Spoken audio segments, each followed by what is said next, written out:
Gracias, Sergio. Vamos también a atender en los próximos minutos al mercado de la renta fija, atendiendo también a esa crisis en Estados Unidos derivada del techo de la deuda. Lo vamos a hacer de la mano de John Lloyd, gestor de Janus Henderson. Good afternoon. Thank you so much. Thank you for having me. John, is the bear still alive in the market? Great question. We've seen a pretty great rally in risk assets on the equity side, and I think some of that's just from clearing up of the banking crisis we saw earlier in the year in the U.S., getting the debt ceiling out of the way, and we've seen earnings estimates go up for year end. However, I'd still be cautious. I don't think now is the time to reach for risk in markets.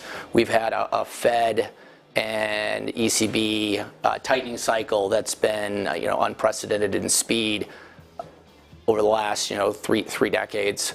And on top of that, we're also seeing lending standards tighten significantly in the U.S. and in Europe. If you look at the senior loan officer survey, that's at some of the tightest levels it's been at a while, and we continue to expect that to tighten. And lastly, we're still not through all the potential central bank raises in the market yet. So is it time to bet more clearly on fixed income to take advantage of higher yields? Yeah, I think now is a time that's really set up well for fixed income for a couple of reasons. We're at the end of a Fed tightening cycle. So you look at last year where we started with rates at almost zero. In the U.S., the front end rates are 5.25.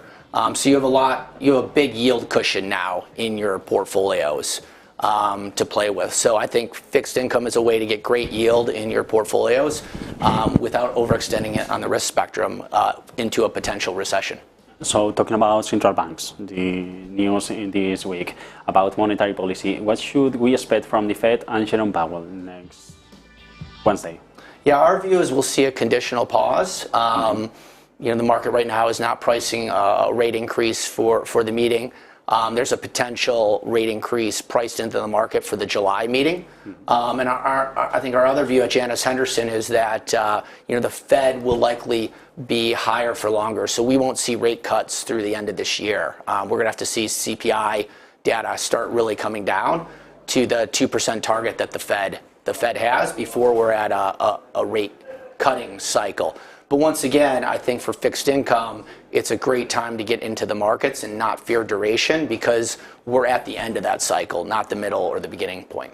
Fixed income here in Europe or in the United States? I think both places. I think, we can talk about the ECB next, but, you look at where front-end rates are in the U.S. and you're getting great yields to wait. And like I said, they're actually trying to slow down the economic growth engine to bring inflation down. So the chances of there being a recession are quite high.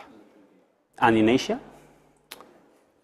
In Asia, I think Asia is going to be impacted more by what China's doing.